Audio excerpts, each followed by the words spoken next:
Hello, and welcome back to the Loco Files.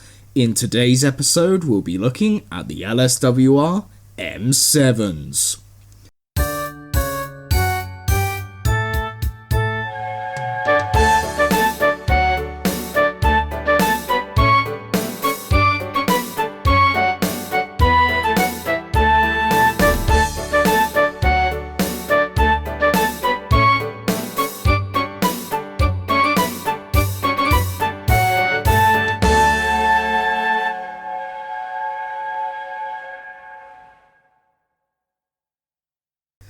The LSWR M7 class was a class of 044 passenger tank locomotive built between 1897 and 1911. The class was designed by Dougal Drummond for use on the intensive London network of the London and South Western Railway and performed well in such tasks.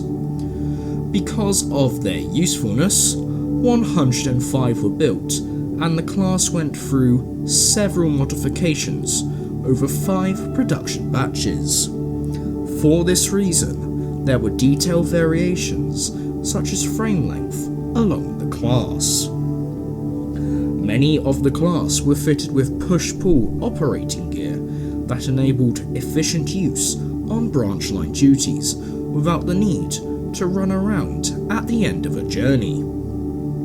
Under LSWR and Southern Railway ownership, they had become successful suburban passenger engines. Although the increased availability of newer and standard designs meant many of the class were diagrammed to take on a new role as the reliable branch line engine, especially in southern England. Members of the class lasted until 1964, and 2 examples have survived into preservation.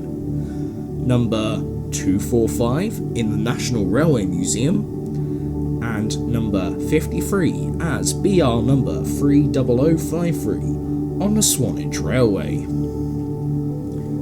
Drummond designed these locomotives to answer the need for a larger and more powerful version of William Adams' 044 T1 class of 1888.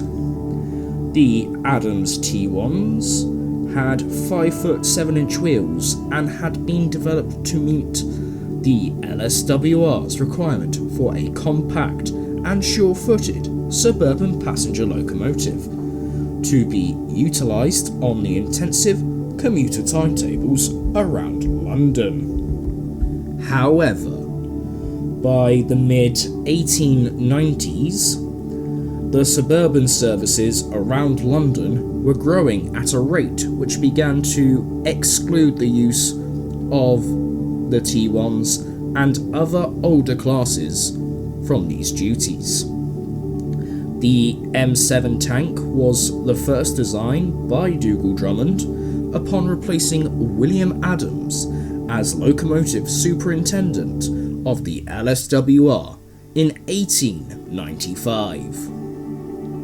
It was basically an enlargement of the T1s with a sloping grate that gave greater power.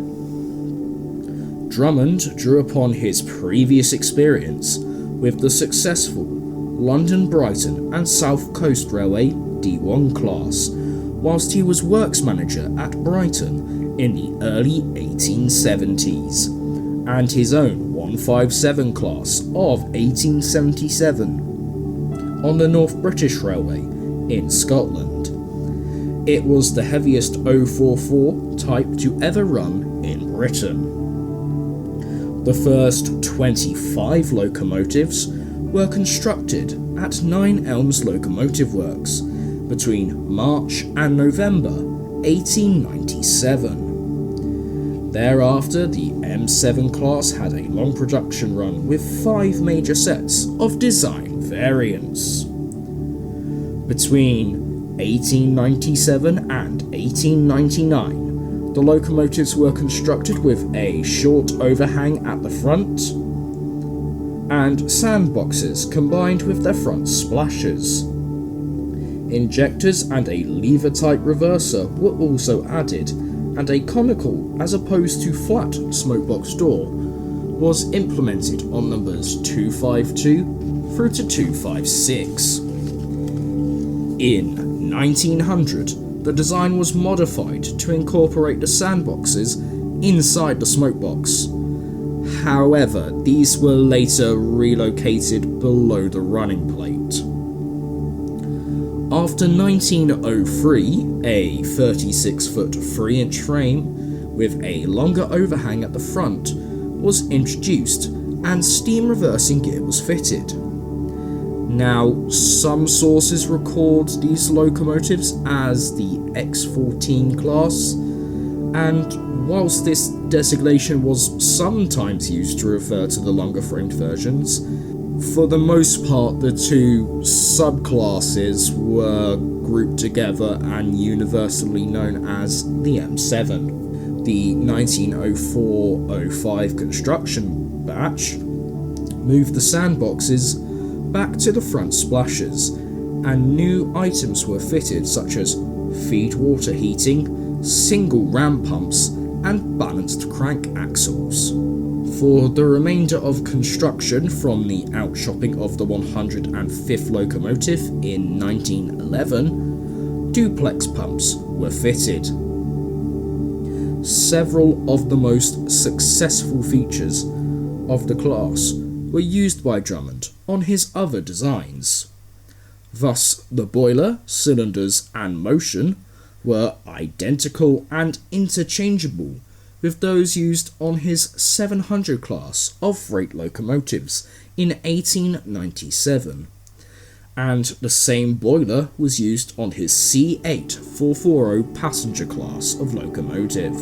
According to some experts, the original 175 pound working pressure was reduced to 150 pounds to reduce wear on the boilers in 1900, when it became clear that they were no longer to be used for sustained high-speed running. However, others have stated that the pressure was then increased back up to 175 pounds per square inch, which to me would have been odd, seeing as they had been basically relegated to branch line workings by this point.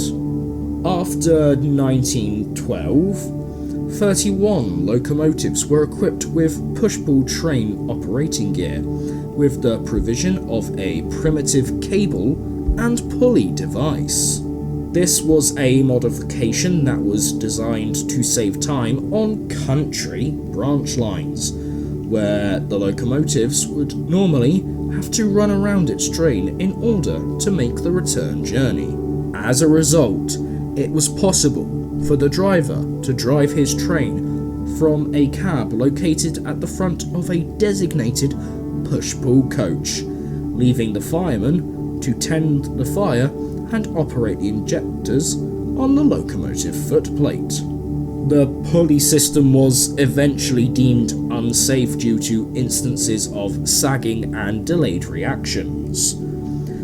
As a result, it was replaced on 36 engines by a safer compressed air system between 1930 and 1937. This system had seen previous successful use on the LSWR because the air compressor required extra space for the installation. These conversions were confined to the longer framed members of the class. A further 4 conversions to push-pull operating appeared between 1960 and 1962. This was the result of short-framed M7s having long frames substituted during overhauls in order to create room for the air compressor. Following the successful use of superheating on other Drummond classes, Robert Urey, experimentally fitted a superheated boiler to number 126 in December 1920, together with an extended smokebox and larger cylinders. The additional weight of the new boiler raised the centre of gravity of the locomotive, thereby adding to the problems of instability on faster mainline trains, whilst simultaneously preventing its use on many branch lines. As a result, no further members were fitted with this boiler, and number 126 was eventually broken up for spare parts in 1937. In 1931, number 672 was experimentally fitted with the Strauger Hood automatic warning system, but the equipment was not adopted by the Southern Railway and was later removed. When they were first introduced to the LSWR, several of the class were allocated to work semi-fast passenger services between London and Portsmouth, Exeter and Plymouth, and Bournemouth and Weymouth. However, they were withdrawn from these duties after a high-speed derailment near Tavistock in 1898, following criticism by the Board of Trade Inspectors about the use of front-coupled locomotives on fast services.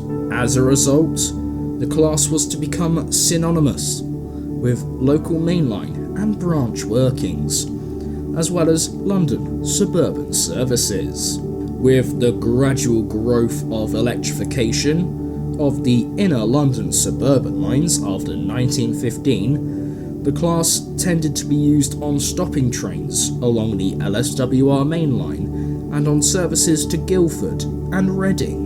After the formation of the Southern Railway in 1923, the class gradually began to be used further afield, notably in the west of England, but also on the branch lines in Kent and on former South Eastern and Chatham Railway lines between Redhill and Reading. During the 1950s, a substantial number of the push-pull fitted members of the class were transferred to the central section of the southern region at Brighton and Horsham, replacing worn-out D3 locomotives on the branch lines of the former London, Brighton and South Coast Railway in West Sussex. A further 10 were transferred to Tunbridge Wells and Three Bridges in 1955 for use on the East Sussex branches. These weren't as well accepted by train crews over there, who preferred their theoretically less powerful Southeastern and Chatham H classes.